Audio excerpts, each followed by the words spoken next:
Boa noite, amigos dos 5 Minutos de Bizu. Hoje a matéria trata de chuva ácida e ilha de calor, porém vamos ver uma questão que está relacionada com o crescimento urbano industrial a partir dos anos de 1940 e com as ações de organizações como a ONU a partir da década de 70 e movimentos preocupados com o ambiente, com o meio ambiente.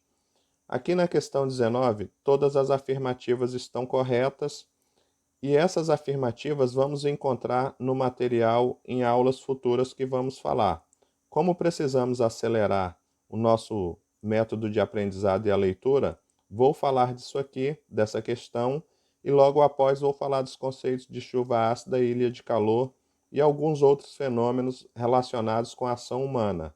E tudo que está relacionado com a ação humana diz-se antrópico. Guarde essa palavra. Antrópico é tudo que está relacionado com a ação humana interferindo no meio ambiente dentro da geografia. Então, aqui a primeira alternativa, em 1972, na Conferência de Estocolmo, predominou uma visão antropocêntrica do mundo, que desconsiderou que a espécie humana é apenas parte da grande cadeia ecológica que rege a vida na Terra, o que gerou discordância entre países ricos e pobres. Isso aqui é um fato verdadeiro. O choque do petróleo em 1973 constituiu um importante alerta quanto à esgotabilidade dos recursos naturais, reforçando a necessidade de ações cooperativas a nível internacional. Então, o petróleo, todos sabemos que é um recurso natural esgotável, que haverá um fim. Por isso, há outros movimentos no Brasil, por exemplo, do pró-álcool, que produz o etanol, a mudança na indústria, na formatação dos carros bicombustíveis. Hoje falamos do carro elétrico, são temas importantes que veremos no capítulo adiante, mas está relacionado com urbano e industrial, o movimento do homem nesse meio. O item 3, em 1987, com a publicação do relatório de Brundtland, houve a defesa da divisão das riquezas como forma de desenvolvimento global, e ocorreu a tentativa de conciliar os antagonismos entre países ricos e pobres, fatores que reforçavam o conceito de desenvolvimento sustentável. E em 1992, as chamadas Convenções do Clima, a qual atribuiu aos países envolvidos responsabilidade pelas principais emissões de poluentes.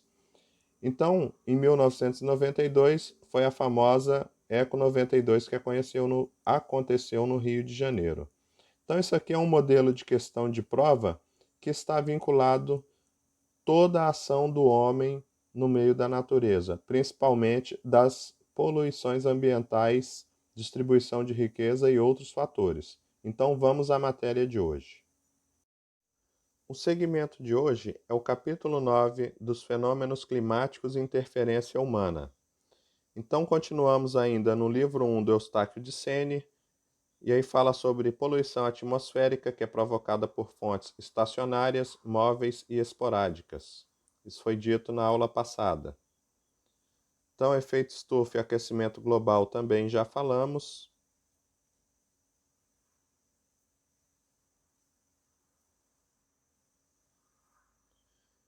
E voltamos aqui com a matéria que interessa, chuvas ácidas. Mesmo o ambiente não poluído, as chuvas são sempre ligeiramente ácidas. A combinação de gás carbônico e água presente na atmosfera produz ácido carbônico, que dá às chuvas uma pequena acidez.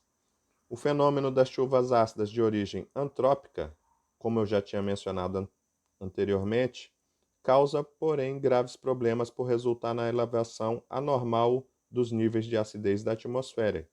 Em consequência, o lançamento de poluentes produzidos, sobretudo por atividades urbano-industriais. Trata-se de mais um fenômeno atmosférico causado em escala local e regional, pela emissão de poluentes das indústrias, dos meios de transportes e de outras fontes de combustão. Os principais causadores desse fenômeno são o dióxido de nitrogênio e o trióxido de enxofre, que é a combinação do dióxido de enxofre emitido pela queima de combustíveis fósseis do oxigênio presente na atmosfera. Continuando, os países que mais colaboram para a emissão desses gases são os industrializados do hemisfério norte, Europa, pessoal lá dos Estados Unidos, os países mais desenvolvidos. Por isso, as chuvas ácidas ocorrem com mais intensidade nessas nações, principalmente no nordeste da América do Norte e na Europa Ocidental. Além de causar corrosões de metais, deteriorização de monumentos históricos, alguns extremamente valiosos, como monumentos gregos de Atenas, as chuvas ácidas provocam impactos muitas vezes a centenas de quilômetros das fontes poluidoras. Muitos lagos da Escandinávia estão acidificados por causa das chuvas alteradas pelo lançamento de dióxido de enxofre e dióxido de nitrogênio por indústrias localizadas na Alemanha, no Reino Unido e França, a centenas de quilômetros ao sul. O mesmo ocorreu com lagos canadenses localizados bem ao norte dos centros industriais das regiões dos Grandes Lagos. A acidificação das águas está matando toda forma de vida nesses lagos. Outro impacto causado pelas chuvas ácidas é tanto mais grave quanto mais próximo das fontes poluidoras. É a destruição da cobertura vegetal. Essa tragédia ecológica é muito comum nos países desenvolvidos. No Brasil, esse fenômeno ocorre de forma significativa na região metropolitana de São Paulo, nas cidades mineiras onde se produz aço e no Rio Grande do Sul, próximo às termoelétricas movidas a carvão, cuja poluição atinge até o Uruguai. Então, as chuvas ácidas, elas ocorrem pela queima de combustíveis fósseis. Dentro desse contexto, a poluição se desloca pelo ar e vai a locais inimagináveis.